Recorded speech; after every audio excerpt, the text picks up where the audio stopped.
হ্যাঁ ইয়ার, এই তো আজকে বিকেলে আসবো না। আচ্ছা ঠিক আছে। আচ্ছা। এত বড় সাহস, হ্যাঁ? আমার বাচ্চা চুরি করতে চেয়েছিলি? তোর এত বড় সাহস, হ্যাঁ? তুই কি ভাবছিস, হ্যাঁ? আমি থাকতে তুই আমার বাচ্চা চুরি করে নিয়ে যাবি? না ম্যাডাম, আপনার ভুল হইতেছে। আমি কেন আপনার বাচ্চা চুরি করুম? আমি তো ওই জায়গায় কাম করি। ওই আপনি মোবাইলে কথা কইতেছিলেন, এই বাচ্চার গাড়িটা ছাইরা দিচ্ছেন, চলে যেতেছিল। আমি না ধরলে তো রাস্তার ভিতরে যাইতো গা। আমি আরো সাহায্য করলাম। কি বললি তুই, হ্যাঁ? তুই আমাকে বাচ্চাকে বাঁচাইছিস, হ্যাঁ? কত বড় মিথ্যা কথা। আর আমি ফোনে কথা বলতেছি, মানে কি কি বুঝাতে চাস, হ্যাঁ? যে আমি ফোনে কথা বলতেছি তার মানে বাচ্চার প্রতি আমার খেয়াল নাই, হ্যাঁ? দেখ, আমি খুব ভালো করে জানি তুই ইচ্ছাকৃত কাজটা করতেছিলি, তাই না? মানে যেই দেখছিস যে আমি ওই পাশে চলে গেছি অমনি আমার বাচ্চাটাকে নিয়ে তুই বেঁচে দিতি, তাই তো?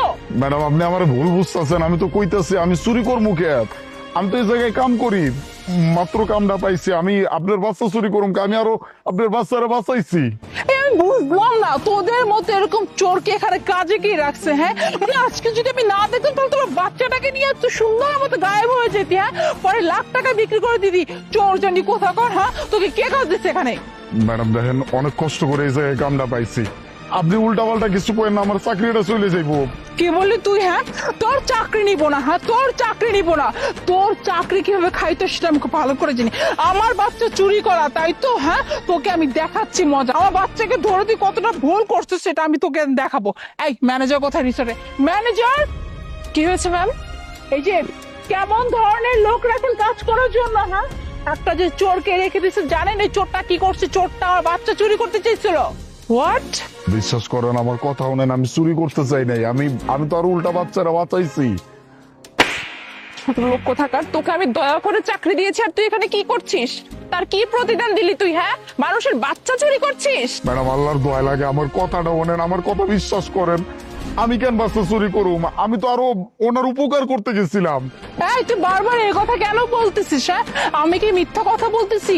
আমি মা হয়ে আমি সন্তানকে মিথ্যা কথা বলবো, হ্যাঁ? আর তুই কি বুঝাতে চাস বারবার যে তুই বাচ্চাকে বাঁচাইছিস, তুই বাচ্চাকে বাঁচাইছিস, হ্যাঁ? আমি মা, আমি খুব ভালো করে জানি আমার বাচ্চাকে কিভাবে দেখে শুনে রাখতে হয়। তুই তো দেখছিস সুযোগ নিছিলি, হ্যাঁ? সুযোগ নিয়ে তুই আমার বাচ্চাটাকে চুরি করতে চাইছিস। আমার বড় বড় কথা। এই যে ম্যাডাম, আপনি দাঁড়ায় আছেন কেন? আপনি এক্ষুনি পুলিশে কল করেন। এই কথা পুলিশে দিব আর ও জীবনে কাজ কিভাবে করে সেটা আমি দেখে নিব। হ্যাঁ ম্যাম, আপনি চিন্তা করবেন না, আমি এক্ষুনি পুলিশকে ফোন করছি। ম্যাডাম, আমি চুরি করি নাই, আমার কথা বিশ্বাস করেন, আমার কথাটা শোনেন। কি বিশ্বাস করবো তোকে, হ্যাঁ? উনি বাচ্চার মা হয়ে মিথ্যা কথা বলছেন যে তুই বাচ্চা চুরি করতে এসেছিস। তোকে না আমি পুলিশে দিব। পুলিশ? ম্যাডাম, ম্যাডাম, আপনার কাছে হাত জোর করে কইতাছি, আমি আর উপকার করতে গেছিলাম ম্যাডাম। উপকার করতে যাই মাইর খাইতেছি, এখন আবার পুলিশে কল করতেছেন। ম্যাডাম, পুলিশ আমার কোনো কথা শুনবো না। আপনারা কইলে আমার নিয়ে যাইবো, আমার চাকরিটাও থাকবো না। আমার কথা বিশ্বাস করেন ম্যাডাম। বুঝতে পারছি, তোকে এমনি এমনি ছাড়বো না, তাই না? আমি এক্ষুনি আমার হাজবেন্ডকে কল করছি। আমার হাজবেন্ড আসুক, তারপরে তোকে দেখাবো মজা কাকে বলে। Just wait. হ্যালো আপন, কোথায় তুমি? আপন তুমি এক্ষুনি রিসোর্টের সামনে চলে আসো। রিসোর্টের গেটে দাঁড়ায় এসছি, জলদি দাঁড়া। আমার হাজবেন্ড আসতেছে। তারপরে আমার বাচ্চা চুরি করার ধান্দা, তাই না? তারপরে তুই দেখবি মজা কাকে বলে। ম্যাডাম, বিশ্বাস করেন, আমি সত্যি কথা কইতাছি। আপনার বাচ্চারা আমি চুরি করতে আসি নাই। আমি এই জায়গায় নতুন কাম পাইছি। আপনারা শুধু শুধু আমার মারতেছেন। আমার কথাটা পুরোটা শোনেন। কি করছিস তুই? হ্যাঁ, তোমার সাহস তো তোর দেব। স্যার, আমারে মাইরেন না। আপনি আগে আমার কথা শোনেন। দেন, কেউ আমার কথা বিশ্বাস করতেছে না। আমি আপনার বাচ্চারা আরো বাঁচাইছি। শুধু শুধু আমারে আপনারা কেন বাঁচাইতেছেন? হ্যাঁ, তোমরা কেউ পুলিশে ফোন দিছো? হ্যাঁ, আরে পুলিশে কি ফোন দিব, হ্যাঁ? এই যে এই চোরের বাচ্চা চোর বারবার একই কথা বলতেছে। ওনাকে চুরি করেন, ওনাকে চুরি করেন, ওনাকে বাচ্চা বাঁচানোর জন্য এই নাটক করতেছে। ম্যাডাম পুলিশে কল করতেছে, তারপর ও নানা ধরনের নাটক করতেছে। এই জন্য তোমাকে ডেকে পাঠিয়েছে। এখন তুমি যা করার করো। বুঝতে পারছি। ওর ব্যবস্থা তো আমি করবো। এক্ষুনি প্রমাণ করবো যে ওই কি করছে আর কি করে নাই। আমার কথাটা একটাবার কেউ বিশ্বাস করেন। আমি সত্যি বাচ্চাটারে বাঁচাইছি। আপনাদের এখানে সিসি ক্যামেরা আছে না? হ্যাঁ, সিসিটিভি ক্যামেরা আছে আমাদের এখানে। ফুটেজ বের করেন, তারপরে দেখছিস ওই কি করছে আর কি করে নাই। একদম তুই ঠিক কথা বলছো। সিসিটিভি ফুটেজ বের করলে না একদম সুন্দর মতো সব ক্লিয়ার হয়ে যাবে যে চোরের বাচ্চা চোর আমার বাচ্চাটাকে চুরি করতে চেয়েছিল। এই যে ম্যাডাম দাঁড়ায় আছেন কেন? আপনি এখনই ফুটেজ চেক করুন। জি, আমি এক্ষুনি চেক করছি। আসলে চেক করেন, আপনারাই চেক করেন, নিজের চোখে দেখেন। আমি এই বাচ্চারা বাঁচাইছি, আপনারা শুধু শুধু আমার মারতেছিলেন। নিজের প্রতি খুব কনফিডেন্স, তাই না? সিসিটিভি ফুটেজ আসতে দে, দেখার পরে তোর ব্যবস্থা আমি করতেছি। তোর পুলিশে দেবো না কি করবো সেটা আমি বুঝবো। কি ব্যাপার, কি দেখতেছেন? আপনি নিজেই দেখে নিন।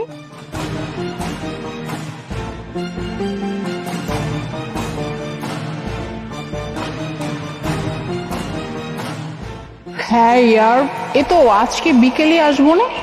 আচ্ছা ঠিক আছে। আচ্ছা কত বড় সাহস! হ্যাঁ? এইসব কি মনে হয়? মানে তুমি কার সাথে কথা বলতেছিলা? মানে বাচ্চা রেখে তুমি ফোনে কথা বলতেছিলা? মানে ঠিক বুঝলাম না আমি। ইয়ে আপন, আসলে আমি ওই যে লিপি ফোন দিছিল, তো ওই সন্ধ্যাবেলা একটা ওরা পার্টি করবে, ওই ব্যাপারে কথা বলছিলাম। আমার খেয়ালই ছিল না কখন হাত থেকে গাড়িটা ছুটে গেছে। আরে বাবা, বাচ্চা যখন দেখতেই পারবো না, তুমি যখন বাচ্চার খেয়াল রাখতে পারবো না, তুমি বাচ্চা নিয়ে বের হয়েছো কেন? বাসায় রেখে বেরোবা? তোমার জন্য আমি ওরে, সরি রে ভাই, আমি ওর হয়ে আমি তোর কাছে মাপ চাচ্ছি, আমাকে মাফ করে দে। আমি বুঝতে পারি না তোর জন্য আমার বাচ্চাটা আজকে বেঁচে আছে। তুই না থাকলে আল্লাহ জানে কি হতো। ভাইয়া আই এম রিয়েলি সরি ভাইয়া, আমি আপনার গায়ে হাত পর্যন্ত তুলছি, আপনাকে চোর বলছি ভাইয়া। আর ভাইয়া আসলে তো আজকে যদি আপনি না থাকতেন আমার বাচ্চার না জানি কি হয়ে যেত। I am really sorry. Sorry গাওয়া লাগবো না, আমরা তো গরিব মানুষ। কতবার করে আপনাকে কইলাম যে আমি বাচ্চাটারে বাঁচানোর চেষ্টা করছি, আপনারা আমার মারতেছিলেন। ম্যাডাম এখন তো সবকিছু প্রমাণ হয়ে গেছে, আমার আমার চাকরিটা নিয়ে নিয়েন না। না না, তোকে চাকরি থেকে বের করবো না, উল্টা তোকে পুরস্কৃত করা হবে তোর ভালো কাজের জন্য। ভাই তুই এক কাজ কর, এই তো এই টাকাটা রাখ। না না সাহেব, টাকা লাগবো না।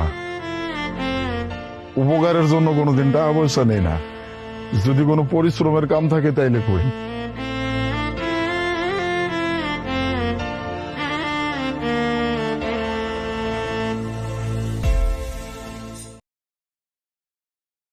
बुरा जमाना हारी है। আস্তাগফিরুল্লাহ। তোমার এটা তুমি কি করছো? মা আজকে তো হোলি, তাই আমি ওনাকে রং মাখাইছি। বাবা উনি উনি হোলি খেলে না। কিন্তু কেন, উনিও তো মানুষ তাই না? হ্যাঁ মানুষ, বাট উনি উনি আমাদের ধর্মে না, উনি একজন হুজুর, আর তুমি একজন হুজুরের গায়ে রং দিছো। ভাইয়া ভাইয়া ওনা বাচ্চা মানুষ, বুঝছেন, ওনা বুঝতে পারে নাই, না বুঝে আপনার গায়ে রংটা মেরে দিছে। প্লিজ আপনি রাগ করবেন না। দেখছো দেখছো উনি কতটা রাগ হয়ে গেছে। তুমি নিজেও জানো তুমি কত বড় অন্যায় করছো, তুমি একজন হুজুরের গায়ে রং দিছো। এটা যে কত বড় একটা অন্যায় তোমার কোনো ধারণা নাই। আর এখন যদি ওই হুজুর বাসায় গিয়ে তোমার বাবাকে নালিশ দেয়, তুমি বুঝতেছো? হ্যাঁ তোমার বাবা তোমাকে কি করবে? হ্যাঁ আমি তো বুঝতেছি না, সোসাইটির মানুষজন জেনে গেল তো আমাদেরকে নিয়ে বিচারে বসবে। কি যে করছো এখন শুধু ভগবানই জানে। চলো। কি ব্যাপার, বাসায় আসলা কেন? হোলি খেলা শেষ? তোমার আদরের মেয়ে কি করছে জানো? ওই যে আমাদের এলাকায় একটা মসজিদ আছে না, ওই মসজিদের যে ইমাম, তার গায়ে রং ছুঁড়ে মারছে। তো কি হয়েছে? ও ছোট মানুষ, বুঝতে পারে না, এই জন্য মারছে। তুমি যেমন মেয়ে তেমন বাবা।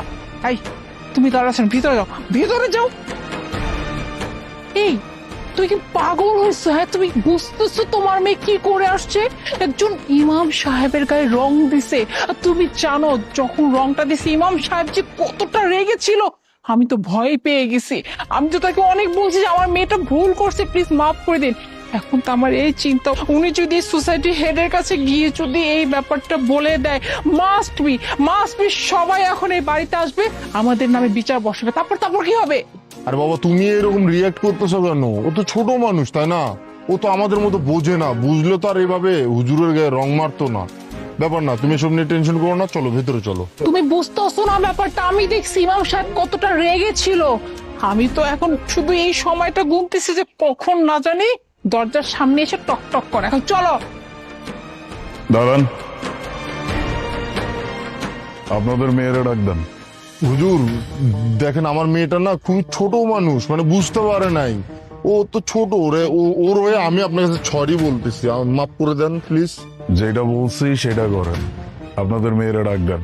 ভাইয়া আমি তো তখন বললাম আমার মেয়ে হয়ে আমি ক্ষমা চাইতেছি, আমার মেয়েটা বুঝতে পারে না, বুঝছেন? প্লিজ প্লিজ আপনি ওকে বকবেন না। ডাকতে বলছি তো আপনারে। আচ্ছা ডাক দাও।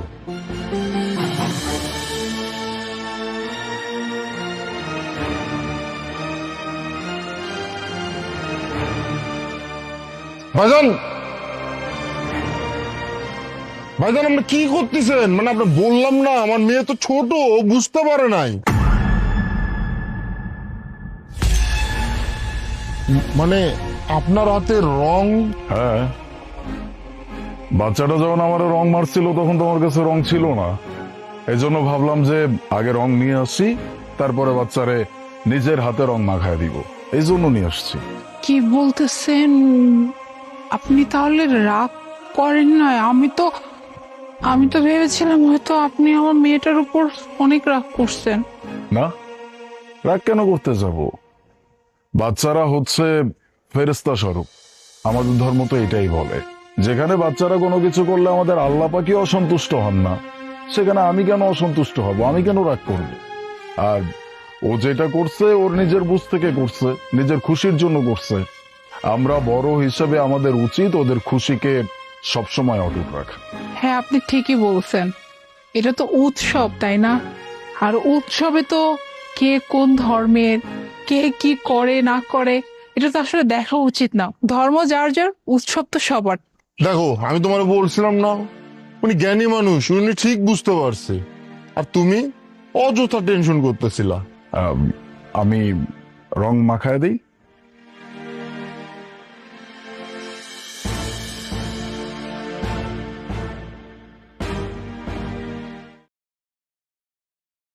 এই খাবারটা খেয়ে নিও।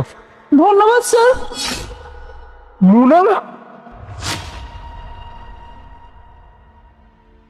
আরে না, ভাবি কেন এখানে থাকবে? আর ভাবি তো একটা ছেলে হাত ধরে বাসাতে বের হয়ে গেছে। তোমার ভুল হচ্ছে, তুমি বাইরে থেকে আসছো না, আর তুমি তো ভাবিকে অনেক ভালোবাসো, এই জন্য তোমার মাথার ভিতরে সবসময় ভাবি থাকে। কিন্তু গলার আওয়াজটা হুবহু মুনার মতো লাগলো। আরে বাবা, একটা মানুষের মতো একটা মানুষ হতে পারে না, একটা মানুষের গলার মতো আরেকটা মানুষের গলার ভয়েস হতে পারে না। তোমার ভুল হচ্ছে ভাইয়া। না,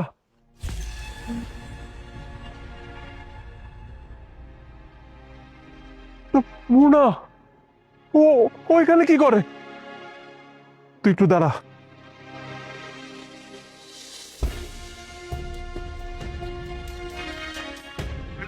কি ব্যাপার, আপনারা এইভাবে রাস্তায় শুয়ে আছেন কেন? আর এইভাবে কেন ভিক্ষা চাচ্ছেন মানুষের কাছে? আপনি কি বলতে চাইতেছেন? আপনাদেরকে দেখে তো মনে হয় আপনারা ভদ্র ফ্যামিলির লোক, তাহলে এইভাবে রাস্তার মধ্যে শুয়ে আছেন, মানুষের কাছে খাবার চাচ্ছেন, মানে আমি ঠিক বুঝতে পারলাম না। আচ্ছা আপনাদের কি ফ্যামিলি নাই? ফ্যামিলি কোথায় আপনাদের?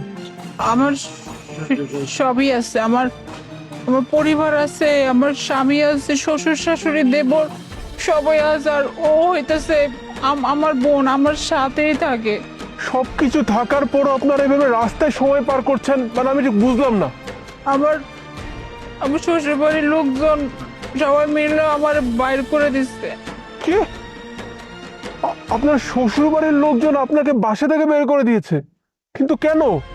আসলে আমার তো বাচ্চা হয় না, এর জন্য আমার শ্বশুর বাড়ি সবাই মিলে আমার বাইর করে দিচ্ছে। মূলত আমার এই দেবরের জন্য। আমার দেবর বিয়ে করছে, দেবর বিয়ে করার পরে দেবরের বউ প্রেগনেন্ট হয়েছে, এরপর থেকে আমার উপর অত্যাচার বাইরে গেছে, কারণ আমার বাচ্চা হয় না। এর জন্য তারা আমার বাড়ি থেকে বাইরে গেছে। আমি নাকি একটা অপয়া।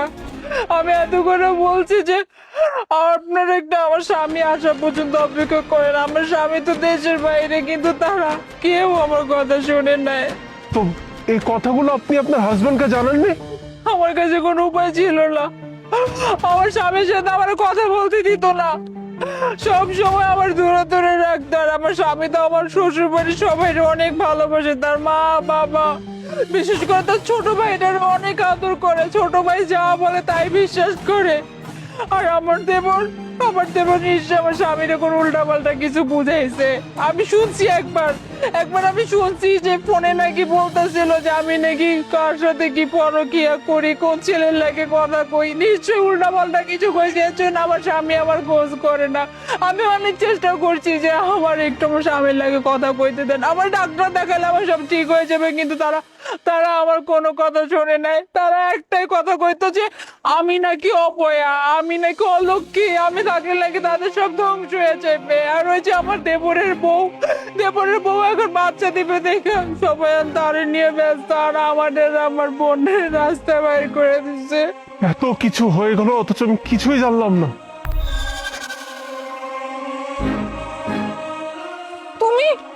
তুমি কই ছিলে এতদিন? তুমি জানো আমি কত খুঁজছি তোমার, কই ছিলে তুমি বলো না। তোমার এই অবস্থা কেন? আর তুমি আমাকে একটাবার জানাবো না? তুমি আমার বউ হওয়ার পর ওইভাবে রাস্তায় দিন পার করছো কেন? আমি অনেক খুঁজছি তোমার, অনেক চেষ্টা করছি তোমার সাথে যোগাযোগ করার, কিন্তু আমি কোনোভাবে পারি নাই। তোমার বাড়ির সবাই মিলে আমার বাইর করে দিচ্ছে। বিশ্বাস করো, আমি এই ব্যাপারে কিছুই জানতাম না। আমি বিদেশ থেকে বাসায় আসার পর যখন দেখলাম তুমি বাড়িতে নেই, আমি সবাইকে জিজ্ঞেস করলাম যে আমার বউ কোথায়। সবাই আমাকে কি বলে জানো? তুমি নাকি কোন ছেলের সঙ্গে বাসা থেকে পালিয়ে গেছো। এই কথা শোনার পরে আমার কেমন লাগে বলো? কিন্তু আমি তাদের কথা বিশ্বাস করিনি, জানো তো। আমার কেন জানি মনে হতো যে না, আমার মনে এমন কাজ করতেই পারে না। কত খুঁজেছি তোমাকে, কোথাও পাইনি। কিন্তু এখন যে এই অবস্থায় তোমাকে দেখবো, আমি কল্পনাও করতে পারছি না। ঠিক আছে, আমার ভাই তোমাকে বাসা থেকে বের করে দিয়েছে, তাই তো? এক মিনিট আপন। আরে ভাবির বোন, তোমাদের দুজনকে আমরা কোথায় না কোথায় খুঁজছি, কোনো জায়গায় পাই নাই। তোমরা গেছিলা কই? একদম মিথ্যা কথা বলবো না, সম্পূর্ণ মিথ্যা কথা বলতেছো। তোমার সামনে এখন ভালোভাবে নাটক করতেছি, বিশ্বাস করো। এই যে তোমার ভাই তো আমার ঘাট ধাক্কা দিয়ে বাড়ি থেকে বের করে, তোমার ভাই বলছে তোমার মা বাবাকে যে দেখো কিভাবে বাড়ি থেকে অলক্ষী বাইর করতে হয়। এই যে তোমার ভাই আমার ঘাট ধাক্কা দিয়ে বের করে দিছে। ভাবি এসব তুমি কি বলতেছো? তোমাদেরকে আমি কতই না খোঁজা খুঁজছি, আর আমরা কেন বাসা থেকে বের করে দেবো তোমাকে? তুমি তো আরো কার হাত ধরে যেন বের হয়ে আসছো, আমরা তো এটাই জানি। ভাইজান, আপনি মিথ্যা কথা বলতেছেন কেন? আপনি তো আমাকে বাড়ি থেকে বাইর করে দিয়েছেন। এখন দুলা বাড়ি দেখে এর সামনে ভালো সাথে নাটক করতেছেন না? আপনি তো ভালো অভিনয় জানেন। দুলা ভাই, আপনার এই ভাই আমাকে বাড়ি থেকে বাইর করে দিছে। কিরে আপন, আর কত মিথ্যা বলবি? এবার অন্তত স্বীকার কর যে কেন তোরা ওর সঙ্গে এই কাজটা করেছিলি, বল। কি করবো তে? হ্যাঁ বের করে দিছি, আমি আব্বু আম্মু মিলে বের করে দিছি। কি করব? আমাদের তো বংশকে আগাইতে হবে, তাই না? যেখানে আমাদের ভাবি বংশের একটা প্রদীপ জ্বালাতে পারবে না, সেই মেয়ে মানে ভাবিকে বাসায় রেখে কি করব? ভাবিকে তো বাসায় রাখছি, ভাবি আবার তার বোনকে গ্রাম থেকে নিয়ে এসে আমাদের অন্ন ধ্বংস করতেছে। ভাইয়া, এটা আমরা কেমনে মানবো? আমাদের অন্ন ধ্বংস করতেছে দুইটা মেয়ে, বসে বসে খাওয়াবো আমরা? তাই আব্বু আমি আর আম্মু মিলে প্ল্যান করছি, ভাবি আর ভাবির বোনরে বাসা থেকে বের করে দেবো। আর তুমি আসলে বলবো যে একটা ছেলের হাত ধরে বের হয়ে গেছে। কিন্তু কপাল দেখো, আমাদের সামনে এসেই পড়ছে। ভাইয়া, আমি তোমার মানা করে দিচ্ছি, খবরদার। আব্বু আম্মু কিন্তু বলছে ওদেরকে যেখানেই দেখা হোক না কেন বাসায় যেন না নিয়ে যায় তোর ভাই। সো তুমি বাসায় নিয়ে যাবো না, আমি মানা করে দিলাম। আপন, তুই এটা কেমন কথা বললি ভাই? ও আমার বউ, তোর ভাবি, ওর বাচ্চা হবে কি না হবে সেটা আমার ব্যাপার। কই, আমার তো কোনো সমস্যা ছিল না ওর বাচ্চা হচ্ছে না বলে। অথচ আমি বাড়িতে না থাকাকালীন তোরা এইভাবে ওকে এতটা কষ্ট দিয়ে বাসা থেকে বের করে দিলি। আর কি বললি? ও বসে বসে অন্ন ধ্বংস করছিল। আরে তোদেরকে বিদেশ থেকে টাকা পাঠাতো কে? আমি পাঠাতাম। আমার টাকায় পরিবারটা চলতো, আমার টাকায় পরিবার চলতো, আমার টাকায় তোরা নিজেদের শখ আহ্লাদ পূরণ করতি। আর তোরা সেই আমার বউকেই বাসা থেকে বের করে দিলি। কি করে পারলি রে ভাই? তোদের কি একটা বড় কষ্ট হলো না ওর কথা? একটা বড় কি আমার কথা মনে হলো না? অথচ আমি বাসায় আসার পর তোরা কি বললি? আমার বউ নাকি অন্য একটা ছেলের সঙ্গে পালিয়ে গেছে। এমন একটা মিথ্যা তোরা বলতে পারলি আমাকে? কোন বাসার কথা বলছিস তুই? হ্যাঁ, যেই বাসার কথা বলছিস না, সেই বাসার প্রত্যেকটা ইট, বালু, রড, সিমেন্ট আমার টাকায় কেনা। ওই বাড়িটা আমার টাকায় তৈরি হয়েছে। আমার টাকায় তৈরি হয় বাড়িতে আমি কাকে নিয়ে যাব বা কাকে নিয়ে যাব না, সেটা নিশ্চয়ই আমার তোর কাছ থেকে শিখতে হবে না? আর বাকি হলো বাবা মা, আমি এখন ওদেরকে নিয়ে বাড়িতে যাব। তারপর বাবা মার সঙ্গে বাকি বোঝাপড়া করবো। আর তুই তুই এই মুহূর্তে আমার চোখের সামনে থেকে বিদায় হবি, বেরোয় যা। বুঝতে পারছি তুমি আমনে মানবা না, বাসায় চলো। আব্বু আম্মু যখন তোমার বলবে না তখন ঠিক বুঝবা, কিন্তু তুমি ভাবি আর ভাবির বোনরে কেমনে বাসায় নাও এটাও আমি দেখে নেবো, বলে দিলাম। যা, চলো তোমরা বাসায় ফিরে যাবে, চলো আসো।